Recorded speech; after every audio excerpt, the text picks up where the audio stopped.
बिहार में शराबबंदी के बाद नशे के सौदागरों की दुकानदारी खूब मजे से चल रही है।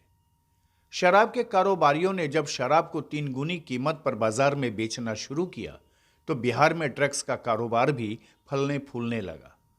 नशे के ये सौदागर नशीली दवाओं का व्यापार भी करने लगे और शराब नहीं खरीद पाने वालों को नशीली दवाएं मुहैया कराने लगे। इस अवैध कारोबार की सूचना जब दरभंगा के सीनियर एसपी बाबूराम को मिली तो वो चौंक पड़े और इस नशीली दवा की टोह में लग गए। इसी बीच दरभंगा के सीनियर एसपी को एक गुप्त सूचना मिली कि दरभंगा में बिना लाइसेंस के नशीली दवा का कारोबार बेता इलाके से चलाई जा रही है।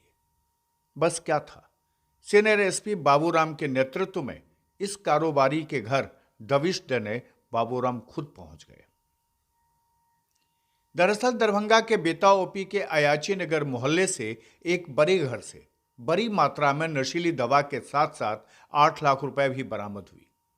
एसएसपी बाबूराम नगर एसपी अशोक कुमार के नेतृत्व में बुधवार को नशीली दवा बेचने वाले के खिलाफ छापेमारी की गई, जिसमें पुलिस को सफलता हाथ लगी। प्रभात कुमार सिंह के घर जब पुलिस की टीम के साथ सीनियर एसपी पहुंचे तो उन्होंने देखा कि भारी मात्रा में प्रतिबंधित नशीली दवा का कारोबार चल रहा है।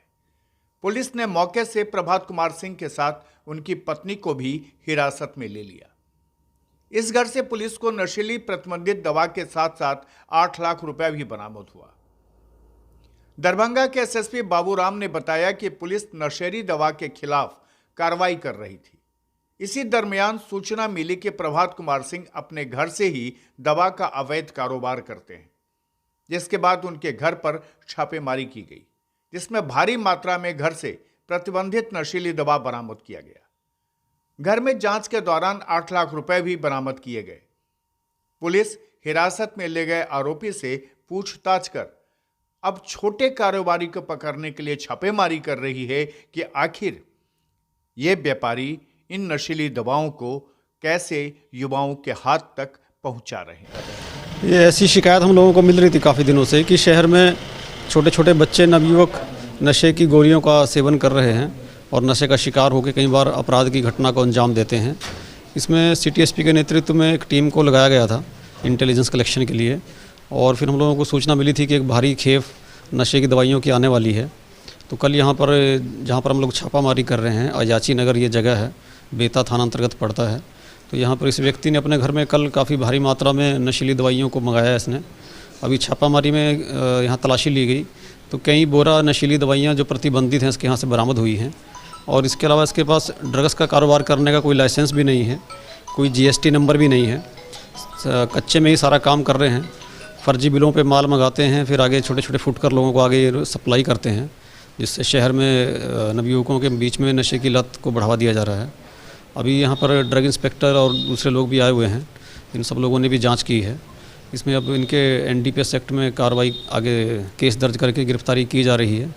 और इसमें हम पता लगाएंगे कि नीचे के लेवल तक जो गली गली में जो फुटकर विक्रेता हैं, जो नवयुवकों को नशे की दवाइयाँ सप्लाई करते हैं, उनके विरुद्ध भी कार्रवाई की जा रही है। सर, कितने का लगभग दवा होगा और क्या कुछ? अभी इनके यहाँ 8 लाख से ज़्यादा कैश बरामद हुआ है। इसके अलावा दवाइयों की जब्ती सूची अभी बनाई जाएगी। दवाइयाँ काफ़ी भारी मात्रा में हैं। तो कितने लोग इसमें हिरासत में लिए गए, कुछ डिटेन भी किए हैं क्या? हाँ, पति पत्नी दोनों को हिरासत में लिया गया है। अभी इनसे पूछताछ की जाएगी और उसके आधार पर आगे ही कार्रवाई होगी। क्या नाम है सर इनका, और जो है ये सिर्फ यही कारोबार करते हैं या फिर कहीं दवा की दुकान भी की हुई है? इन्होंने पूछताछ में बताया है कि कुछ साल पहले तक इन्होंने दवा की दुकान की थी, जिसको इन्होंने 4-5 साल पहले ही बंद कर दिया है, और उसके बाद ये घर से ही इनफॉर्मल तरीके से चोरी छिपके दवाओं का कारोबार कर रहे हैं। इनका नाम प्रभात इन्होंने बताया है। इनके बारे में और जानकारी हम अभी इकट्ठा कर रहे हैं। अब जानकर हैरत में पड़ जाएंगे कि कम उम्र के जो छात्र हैं, जो युवा हैं, उन तक ये नशीली दवा पहुंचाई जा रही है। ड्रग्स के जरिए उनको नशे के लत डाली जा रही है। और इस अवैध कारोबार का खुलासा भी खुद दरभंगा के एसपी बाबूराम ने किया है। खुलासा के लिए दरभंगा से जितेंद्र कुमार की यह खास रिपोर्ट।